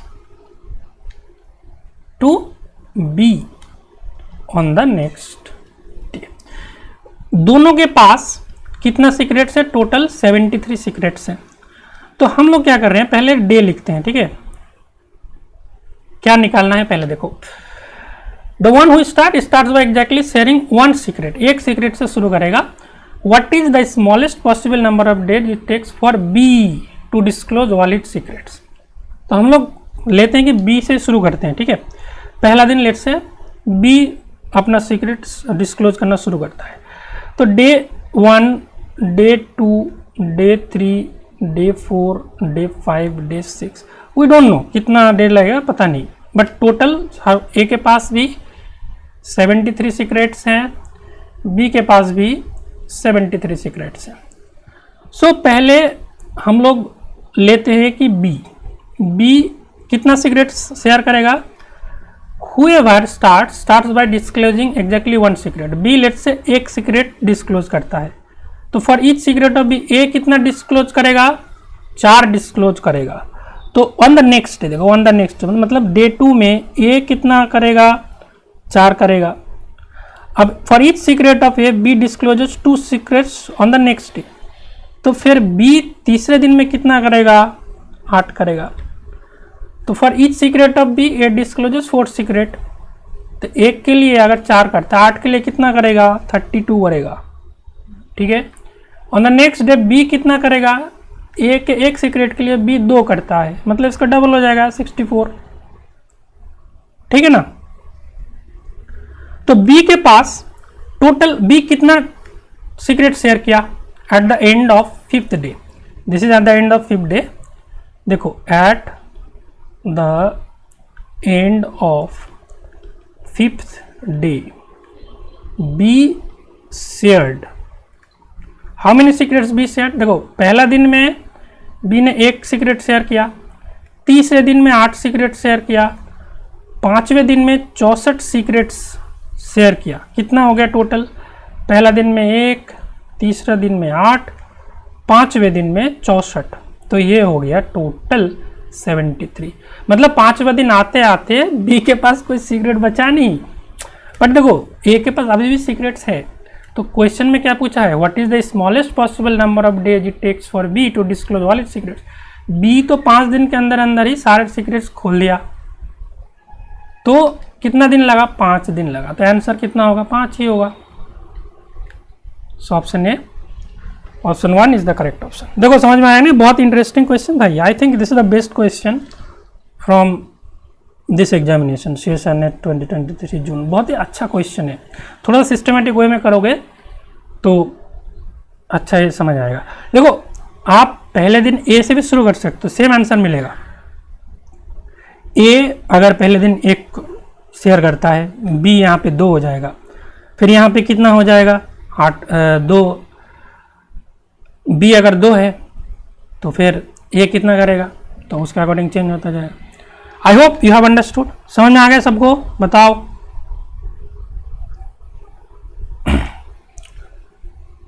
चलो आगे बढ़ते हैं, क्वेश्चन नंबर 15। ये आई थिंक टफेस्ट प्रॉब्लम था, क्योंकि देखो अभी मैं समझा दिया आपको, तब आपको इतना इजी लग रहा होगा। एग्जाम हॉल में सोचो, जब देखोगे तब तो आपका दिमाग का दही बन जाएगा। सॉल्यूशन बताने के बाद तो सब चीज़ इजी लगता है। चलो 15 नंबर क्वेश्चन पे चलते हैं। या this is the question, what is the largest number of father son pairs that can exist in a group of 4 men. 4 men की एक ग्रुप है, वहां से कितने सारे आप फादर सन पेयर को निकाल सकते हो। ये करने का बेस्ट तरीका, विजुअलाइज करो इस चीजों को। 4 मेन है, 4 मेन, 4 मेन है तो ले लो, एक ए है, दूसरा बी है, तीसरा सी, चौथा डी। इसमें से कितना पेयर्स बन सकता है, ठीक है, लार्जेस्ट बताओ। ऐसे ऐसे करोगे तो फिर 2 ही हुआ, 2 से ज़्यादा बन सकता है क्या। अगर मैं मान लूँ कि पिताजी ए है, ये आपका फादर है, फादर इज ए, और इसके 3 बेटे, एक बेटे बी है, दूसरे बेटे सी है, तीसरे बेटे डी है। तो देखो कितना पेयर बना, 1 पेयर बना, 2 पेयर बना, 3 पेयर बना। 6 कैसे हुआ, पेयर बोल रहा है ना, देखो यही से गलती करते हो आप लोग। पेयर्स बोला है, कितना पेयर्स, पेयर्स में कितने यूनिट रहते हैं, 2 यूनिट रहते हैं ना, तो टोटल 3 ही पेयर बन सकता है ना 4 लोगों से। ये एक पॉसिबिलिटी है। अब दूसरे तरीके से देखते हैं, देखो मान लो ये जो है ग्रेट ग्रैंडफादर है, ग्रेट ग्रैंडफादर मतलब ग्रैंडफादर के पिताजी। सो ग्रैंडफादर के पिताजी का बेटा ग्रैंडफादर होगा,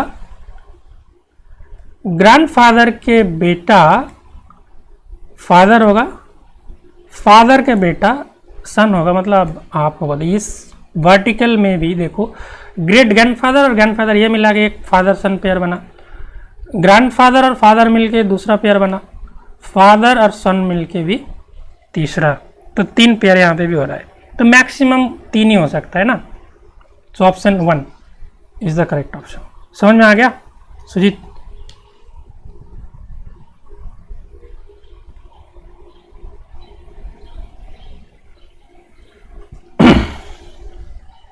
इसके अलावा कोई पॉसिबिलिटीज तो है बट लार्जेस्ट नहीं होगा, आपको लार्जेस्ट निकालना है, इससे ज़्यादा नहीं होगा 4 लोगों से। ठीक है, चलो आगे बढ़ते हैं, फिर ये हो गया तो नेक्स्ट क्वेश्चन पे चले। Question number 16, that is also very interesting. Oh, ये काफ़ी इंटरेस्टिंग है, ये थोड़ा सा कॉम्प्लिकेटेड है मे बी, बट हम लोग इसको आसानी से कर सकते हैं। बहुत ही अच्छा क्वेश्चन है। देखो, एक क्वेश्चन को करने का डिफरेंट तरीका हो सकता है, there may be different ways to solve a simple question. तो एग्जाम में ऐसा नहीं कि आपको एग्जैक्टली सारी चीज़ सॉल्व करके करना है, कई बार ऑब्जर्व करके भी हो सकता है, कई बार वैल्यू पुट करके हो सकता है, ऑप्शन एलिमिनेशन से हो सकता है, और भी बहुत सारे तरीका है। तो आप ज़्यादा ज़्यादा अगर प्रैक्टिस करोगे तो ये सब चीज़ें बहुत ही नेचुरल हो जाएगा आपके लिए। तो जितना ज़्यादा आप प्रैक्टिस कर पाओ, अभी 3 महीने बाकी है आपके एग्जाम में, तो ज़्यादा से ज़्यादा प्रैक्टिस करो, जहाँ पे भी क्वेश्चन मिले बस प्रैक्टिस करते जाओ। जेआरएफ क्रैक करने का यही सबसे बेस्ट स्ट्रैटेजी होता है कि आप जितना ज़्यादा हो सके प्रैक्टिस करो, क्योंकि थ्योरी में जितना ज़्यादा टाइम इन्वेस्ट करोगे उससे आपको जेआरएफ के लिए हेल्प मिलेगा, बट उतना नहीं मिलेगा जितना प्रैक्टिस करके मिलेगा। एक बार जेआरएफ क्रैक हो गया, उसके बाद आप कितना डिटेल में पढ़ो तो फिर इंटरव्यू के लिए अच्छा होता है। चलो इसका क्वेश्चन करते हैं। When a student in section A who scored 100 marks in a subject is exchanged for a student in section B. देखो सेक्शन ए है, अब इसमें कितने स्टूडेंट्स हैं हमको नहीं पता। सेक्शन बी है, इसमें कितने स्टूडेंट्स हैं हमको नहीं पता। Let's say okay, section A में एक स्टूडेंट जो 100 मार्क्स स्कोर किया is exchange for a student in section B who score 0 marks. ठीक है, तो लेट्स से सेक्शन ए में n नंबर ऑफ स्टूडेंट्स हैं, तो पहला स्टूडेंट का मार्क्स है x1, these are marks okay, दूसरे स्टूडेंट को मिला x2, तीसरे को x3, ऐसे करके n नंबर ऑफ स्टूडेंट्स हैं। सो n नंबर ऑफ स्टूडेंट्स को लास्ट स्टूडेंट को मिला xn। ठीक है, सेक्शन ए में लेट्स से हम लोगों को नहीं पता कितने स्टूडेंट्स हैं, तो हम लोग फॉर द टाइम बिंग लेते हैं n नंबर ऑफ स्टूडेंट्स हैं सेक्शन ए में। और सेक्शन बी में मार्क्स अलग अलग हो सकता है, जैसे y1 मिला, किसी को y2 मिला, किसी को y3 मिला, और बट सेक्शन बी में स्टूडेंट है m नंबर ऑफ स्टूडेंट्स। ठीक है, अब क्या हुआ, सेक्शन ए में मान लो x3 100 था, ए एक्सचेंज हो गया y3 के साथ, y3 0 था, तो इसका मार्क्स यहाँ आ गया, इसका मार्क्स यहाँ चला गया। The average mark of the section A falls by 4 while that of section B increases by 5, then which of the statement is true? इसको कैसे करोगे बताओ।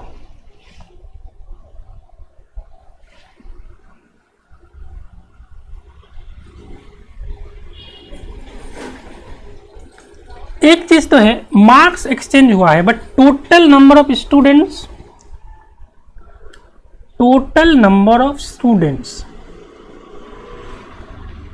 in both sections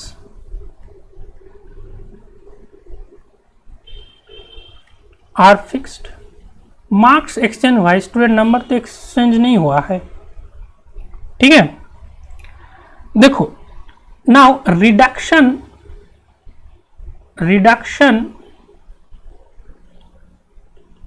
in the average mark of section A falls by 4 when 100 marks goes to section B, right? 100 marks चले जाने से अगर average 4 कम हो गया इसका मतलब क्या हो सकता है, मान लो सबके मार्क्स थोड़ा थोड़ा कम हो गया, सबके मार्क्स थोड़ा थोड़ा कम हो गया, टोटल कितना कम हो गया, 100 मार्क्स कम हुआ। सो कितने स्टूडेंट्स हैं,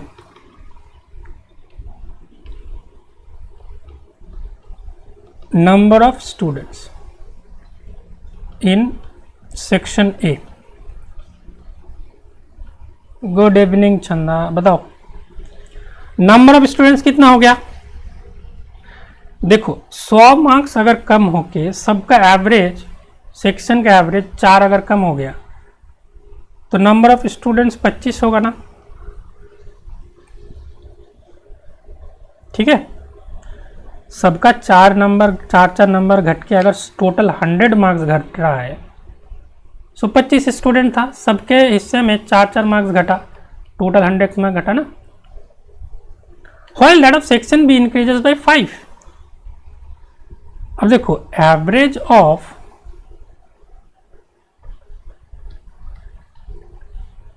section B increases by 5 means total number of students in section B। देखो एवरेज 5 करके बढ़ा, मतलब सबका मार्क्स 5-5 करके बढ़ा, टोटल अगर 100 बढ़ता है, देखो सबका 5-5 करके बढ़ा, टोटल अगर 100 बढ़ता है तो कितने स्टूडेंट्स होगा, 20 स्टूडेंट होगा ना, 100/5। सेक्शन ए में हमारा स्टूडेंट्स, हमको स्टूडेंट मिला 25, सेक्शन बी में स्टूडेंट मिला 20। सो कौन सा ऑप्शन सुइटेबल हो रहा है, A has 5 more students than B, ठीक है ना। सो आंसर हो जाएगा 2। समझ में आ गई है। देखो मैं एक बार फिर से शॉर्टली समझा देता हूँ। 2 सेक्शन है आपके पास, सेक्शन ए सेक्शन बी, कितने स्टूडेंट्स हैं नहीं पता। सेक्शन ए के एक स्टूडेंट का मार्क्स 100 मार्क्स जिसको मिला था वो सेक्शन बी में चला गया, और बी में जिसको 0 मिला था उसको 100 मिल गया। तो अगर सेक्शन ए से 100 मार्क्स गायब हो गया, इसका मतलब एवरेज तो कम होगा ना। एवरेज अगर 4 कम हुआ, मतलब सबके हिस्से से 4 करके कम हुआ, टोटल अगर 100 कम हुआ तो कितने स्टूडेंट्स लगेगा, 25 स्टूडेंट लगेगा, तभी 100 बनेगा ना। और दूसरी तरफ बी का एवरेज 5 करके बढ़ गया, मतलब सबका 5 करके बढ़ा, टोटल कितना बढ़ा 100, मतलब 20 होगा तभी तो 100 होगा ना। सो बी का स्ट्रेंथ 20 है, ए का स्ट्रेंथ 25 है, इसका मतलब ए में 5 स्टूडेंट्स ज़्यादा है बी के कंपैरिजन में। I hope this is understood. बहुत ही इंटरेस्टिंग क्वेश्चन था ये, देखो समझ में आ गया कि नहीं। And guys try to attend this session live, because if you don't attend live then you may miss the session. चलो ये क्वेश्चन नंबर 16 है और 4 क्वेश्चन बाकी है, जल्दी जल्दी कर लेते हैं। नेक्स्ट एक ट्रिगोनोमेट्री का क्वेश्चन है। समझ में आ गया चंदा ये वाला क्वेश्चन। चलो आगे बढ़ते हैं, नेक्स्ट क्वेश्चन को करते हैं।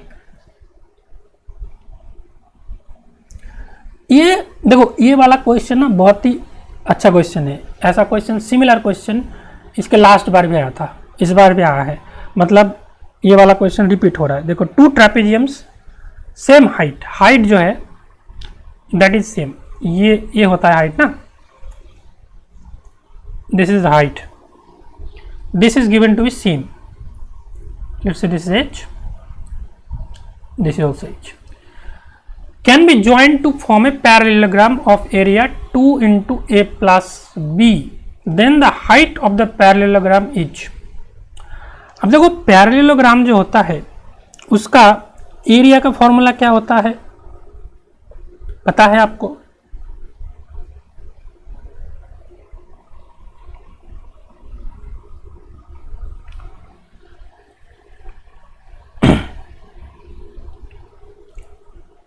देखो 2 ट्रापेजियन दे रखा है, this is having length 2a, this is 2b minus 1, this is 2b and this is 2a plus 1। तो हम इसको कैसे करेंगे? अब देखो इसको ड्रॉ करते हैं पहले, ठीक है।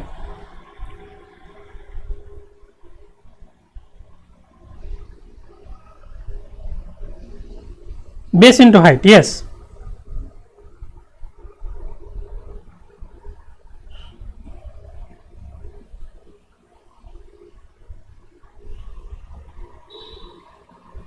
आइडिया आ रहा है कैसे करना होगा इसको, बताइए। This is 2a, this is 2a plus 1। चलो इसको हम लोग कॉपी करते हैं।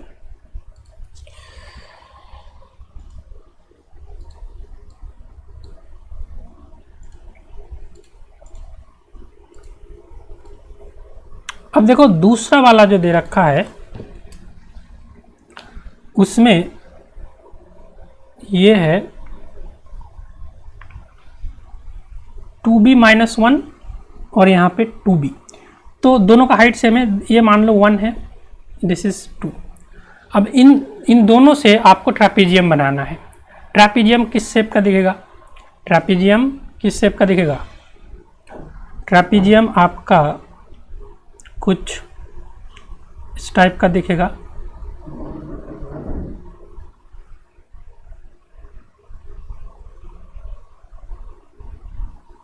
ठीक है ना, थोड़ा सा उथल पुथल हो रहा है।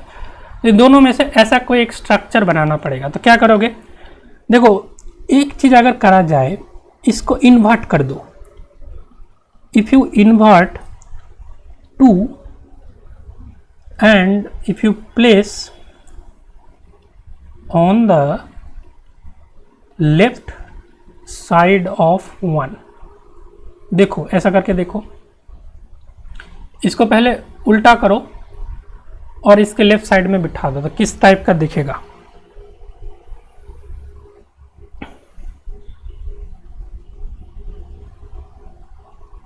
बेस को ऐड कर देंगे, हाइट रिमेन्स सेम, यस।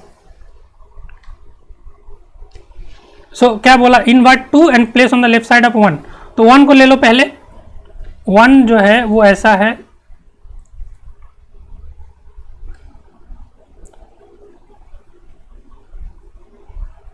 अब इसको इन्वर्ट करके इसके लेफ्ट साइड में बिठाओगे तो किस टाइप का दिखेगा वो मैं थोड़ा सा ड्रॉ कर देता हूँ। आप लोग समझ गए होंगे कैसे करना है।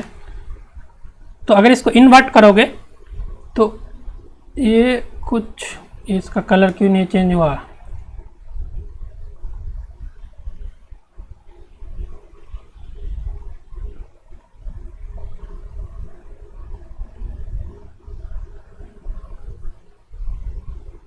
देखो तो ये था आपका 2a, ये था आपका 2a plus 1, यहाँ पे ये हो गया आपका 2b, ये हो गया आपका 2b minus 1।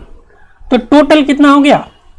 2 into a plus B ऊपर, यहाँ पे देखो 2 इंटू ए प्लस बी नीचे।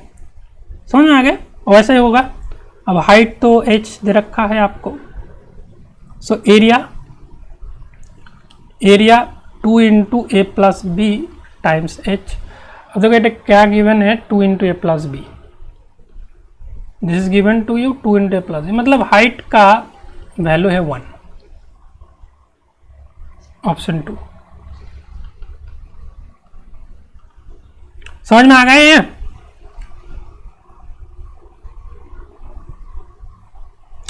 कैसे समझे इन्वर्ट करना है? वही तो प्रैक्टिस। देखो थोड़ा सा आपको देख के भी समझना होगा। देखो पैरेललोग्राम कैसा दिखता है? पैरेललोग्राम आपको, आप जानते हो कि पैरेललोग्राम कुछ इस टाइप का दिखता है। अगर आपको मैं ये दो चीज़ दे देता हूँ तो आप इन दोनों से ये बनाना है तो कैसे बनाओगे? आप देखोगे ना, पहले ऐसे करके करोगे तो ऐसे अटैच नहीं होगा, इन्वर्ट करके अटैच करोगे तब देखो अटैच हो गया। तो these are all observation skill ना। ये बचपन में पजल सॉल्व करते थे ना, इसको यहाँ मिलाओ, इसको वहाँ मिलाओ, फिर एक शेप बनेगा। तो इसमें देखो कुछ कॉम्प्लिकेटेड चीज़ तो है नहीं, 1 2 3 अटेम्प्ट करोगे तभी ये मिल जाएगा। इसलिए मैंने देखो 2 कलर से दिखाया है। एक तो ये है 1, इसको उल्टा कर दो तो ये 2। अब देखो मैच हो जाएगा ना। चलो आगे बढ़ते हैं। I think this one is understood, समझ में आ गया आप लोगों को। आगे बढ़ते हैं। Any question? ये करके दिखाओ। 18 consider 2 data sets A and B each with 3 observation. एक डेटा सेट A है, इसमें 3 रीडिंग्स हैं। दूसरा डेटा सेट B है, इसमें भी 3 रीडिंग्स है। क्या क्या है नहीं पता। Such that both the data sets have the same median. Median का मतलब क्या होता है पता है? कोई भी डेटा सेट का मिड वैल्यू जो होता है वो मीडियम होता है। जैसे मान लो 1 2 3 4 5, मीडियन कौन सा होगा? 3 होगा।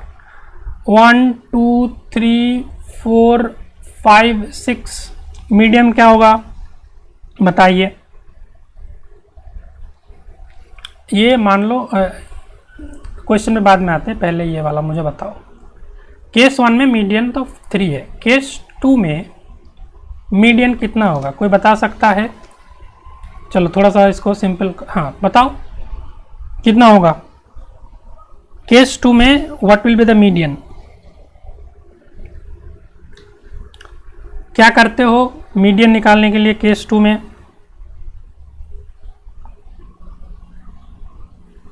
जल्दी बताइए दोस्तों, क्वेश्चन करने में टाइम नहीं लगेगा, मतलब it will take few seconds, but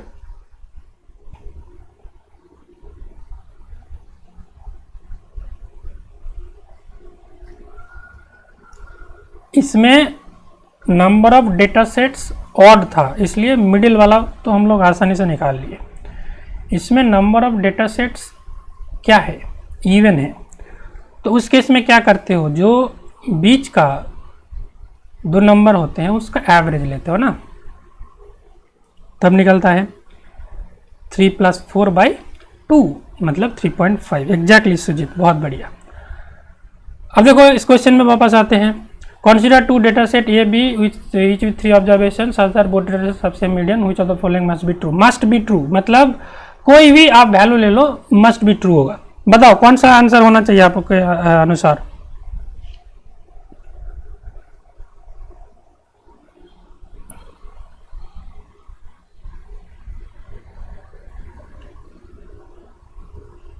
देखो मैं एक आपको डेटा सेट देता हूँ। A में मान लो -5 है, 3 है, 4 है। B में मान लो 2 है, 3 है, 6 है। देखो this is true for all set of values. कोई भी वैल्यू लेके ये 4 में से कौन सा ऑलवेज ट्रू होगा ये निकालना है। तो आप कोई भी आर्बिट्ररी ऐसे 2 वैल्यूज ले सकते हो, 2 डेटा सेट ले सकते हो। देखो मैंने ये वाला लिया। अब देखो पहला वाला ऑप्शन को सिलेक्ट करते हैं। Sum of the observation in A equals to sum of the observation in B. यहाँ पे देखो 4 आते हैं 7, 7 - 5 2, 2 3 5 6 11। तो पहला वाला तो नहीं हो रहा है, तो मतलब ये नहीं हो सकता। Median of the squares of the observation in A में मीडियन देखो,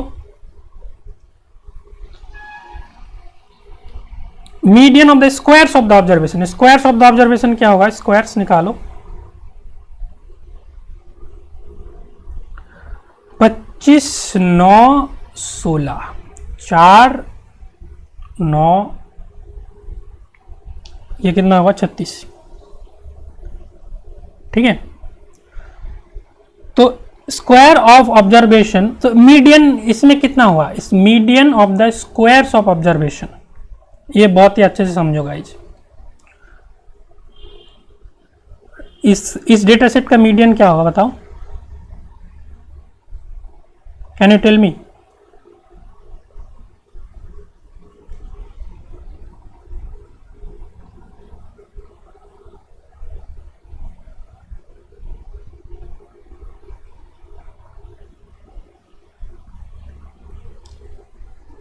can you hear me guys? इस डेटा सेट का मीडियन कितना होगा? 9 होगा क्या? 9 नहीं होगा। देखो इसको 25 9 16, सो 9 16 25, इसका मतलब यहाँ का मीडियन होगा 16। यहाँ का मीडियन तो 9 ही है, 16 9 के बराबर नहीं है। It means median of the square of the observation in A 16 equals to median of the square of the observation in B. ये तो गलत हो गया, मतलब this is not so not the answer. Median of the combined data set, अब देखो हम लोग कॉम्बाइंड डेटा सेट लिखते हैं, कॉम्बाइंड डेटा सेट ए में है -5, ठीक है,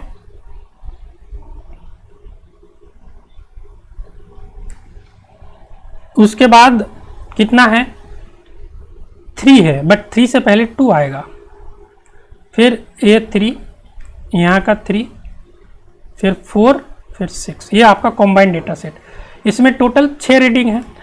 तो medium of the combined data set, तो यहाँ इन दोनों का मीडियन क्या है 3 + 3, यहाँ पे मीडियन कितना हो गया कॉम्बाइंड डेटा सेट का 3 + 3/2 मतलब 3 equals to median of A plus median of B. Medium of A medium of B तीनों का सेम है, दोनों का सेम है, that is not equals to 6, मतलब ये भी गलत हो गया। Medium of the combined data set that is 3, that is equal medium of A and that is also equals to median of B, मतलब ऑप्शन 4 होगा। यहाँ पे अगर मीडियन ऑफ ए देता, मीडियन ऑफ बी इक्वल देता तब भी करेक्ट होता, या फिर मीडियन ऑफ बी देता तब भी करेक्ट होता। So option 4 is the correct option guys.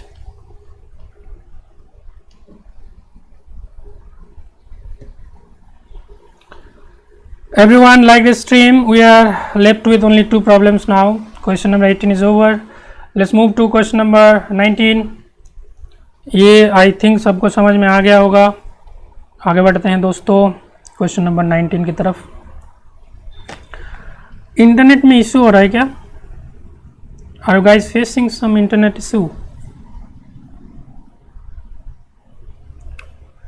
चलो 19 पे चलते हैं, और 2 क्वेश्चन बाकी है, बहुत ही आसान क्वेश्चन है। चलो ये वाला करते हैं। 50 litre mixture, a 50 litre mixture of paint is made of green blue and red colours, ठीक है, in the ratio 5:3:2, green is to blue, blue blue blue is to red, equal to आपको दे रखा है 5:3:2। समझ गए? इफ अनदर 10 लीटर, ये total आपका 50 लीटर्स है। If another 10 litre of red colour is added to the mixture, we don't no 50 litre में से कितना कितना क्या है, तो हम लोग निकाल सकते हैं ना कितना ग्रीन है। ग्रीन कितना होगा, टोटल 50 है, रेशियो 5:3:2 है, मतलब ग्रीन का जो वॉल्यूम होगा वो कितना होगा 5/5 + 3 + 2 मतलब 10 इंटू 50 लीटर। ब्लू कितना होगा 3/10 इंटू 50 लीटर। रेड कितना होगा 2/10 इंटू 50 लीटर। तो ये कितना हो गया 25 लीटर, ये कितना हो गया 15 लीटर, ये कितना हो गया 10 लीटर। 15 10 25 25 25 50, तो टोटल हो गया ना आपका 50 litre. Another 10 litre of red colour is added, ठीक है। Now here plus 10 litre of red, तो ग्रीन कितना रहेगा, ग्रीन तो 25 ही है, ब्लू 15, रेड में 10 लीटर और डाला है तो 10 + 10 20 हो गया। What is the new ratio, निकल जाएगा न्यू रेशियो, सिंपल है 25 15 20, 5 से काट दो 5 3 4, ऑप्शन 4 सिंपल। बताओ, ऐसे ऐसे क्वेश्चन आया था आपके नेट के एग्जाम में, तो आप केयरफुली अगर जो सिंपल क्वेश्चंस है उसको अगर सिलेक्ट कर पाओ एग्जाम हॉल में, तो आपका बहुत ज़्यादा चांस है कि 15 में से एटलीस्ट 12-13 तो हो ही जाएगा। 20 क्वेश्चन में से 12-13 तो कर ही पाओगे ना, टोटल 15 करना होता है। ऐसे ऐसे इजी क्वेश्चन आप दो, सीक्रेट वाला क्वेश्चन थोड़ा सा डिफिकल्ट था, मे भी ट्रिगोनोमेट्री वाला क्वेश्चन भी थोड़ा सा डिफिकल्ट ले सकते हैं, क्योंकि उस टाइम पे अगर दिमाग में ना आए, बट ये सब क्वेश्चन क्लास 5-6 में आप लोग पढ़े थे, ऐसा क्वेश्चन दिया है। अभी चलते हैं दूसरे लास्ट क्वेश्चन में, क्वेश्चन नंबर 20। लास्ट क्वेश्चन बहुत ही बढ़िया है, देखो खाने का टाइम भी हो गया। ये बहुत ही अच्छा क्वेश्चन है, देखो बुफे लगा है। इन ए बुफे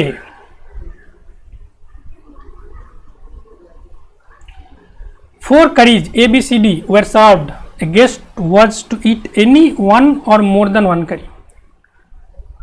एक ले सकता है या फिर एक से ज़्यादा ले सकता है, 2 ले सकता है, 3 ले सकता है, 4 ले सकता है, but not the combination of C and D together. मतलब मैक्सिमम 3 ले सकता है, C और D एक साथ नहीं ले सकते। Number of option available for the guest are. देखो ये क्वेश्चन कितना आसानी से होगा। A है, B है, C है, D है। देखो ABCD के टर्म्स में थोड़ा सा मुश्किल हो रहा है। अब देखो यहाँ पे C और D नहीं ले सकता, तो हम लोग क्या कर रहे हैं, इसको हम लोग अपने डे टू डे लाइफ से जोड़ देते हैं। A मतलब आलू मान लो, B भिंडी है, C चिकन है, ठीक है, और D पनीर है। ये ऐसा देखा होगा, हम लोग हॉस्टल में ऐसा देखते हैं।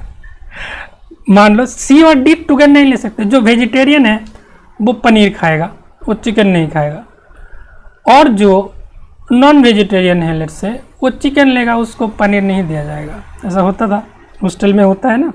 तो ऐसे एग्जांपल ले लो। Number of option available for the guest. एक अगर गेस्ट हुआ, वो वेजिटेरियन भी हो सकता है, नॉन वेजिटेरियन भी हो सकता है, ठीक है।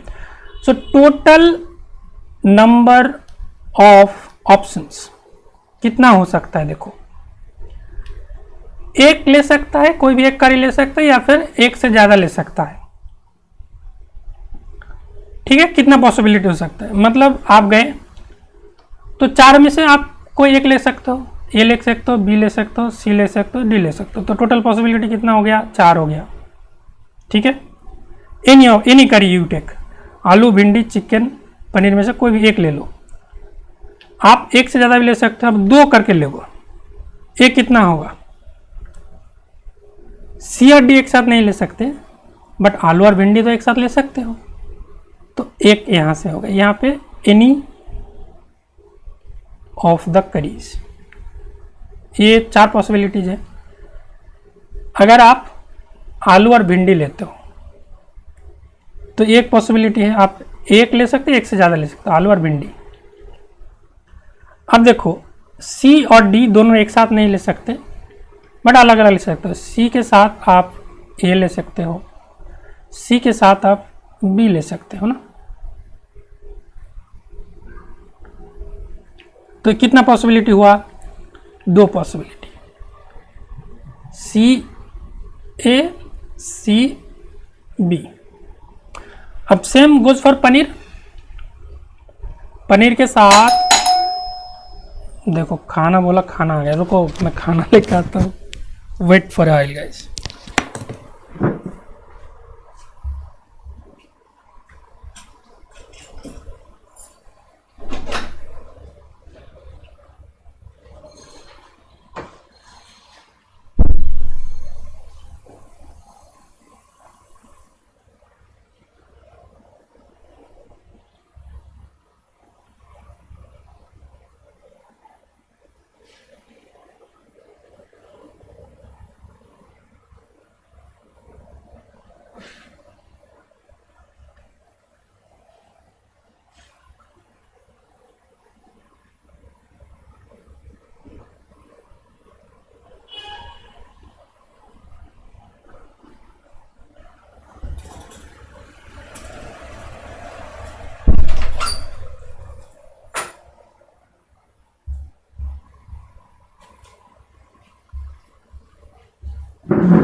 I'm back guys। अब देखो चिकन वाले चिकन आलू ले सकते हैं, चिकन भिंडी ले सकते हैं। पनीर वाले क्या करेगा, पनीर आलू ले सकता है, पनीर भिंडी ले सकता है, चिकन पनीर नहीं ले सकते। उसमें और 2 होगा, इसमें पनीर आलू और पनीर भिंडी। ठीक है। अब देखो एक बंदा एक से ज़्यादा ले सकता है, दो ले सकता है, दो दो करके कर दो दो वाला हम लोग कवर कर लिए। अब कोई एक बंदा गया भुक्खर, 3 लेगा, मतलब ऐसा सोचो जो चिकन लिया, बोला मैं चिकन भी लूँगा, भिंडी भी लूँगा, आलू भी लूँगा। पनीर लेना तो अलाउड नहीं है, but he can take chicken, आलू, भिंडी। पनीर वाला बंदा गया, वो भी भुक्खर निकला, वो बोला चिकन तो नहीं ले सकता, भिंडी लूँगा मैं, आलू लूँगा। तो यहाँ पे भी एक और पॉसिबिलिटीज़ बना, पनीर, आलू, भिंडी। तो इतने तरीके से हो सकता है ना, 5, 7, 9, 10, 11, तो इससे ज़्यादा नहीं होगा। तो ऑप्शन 3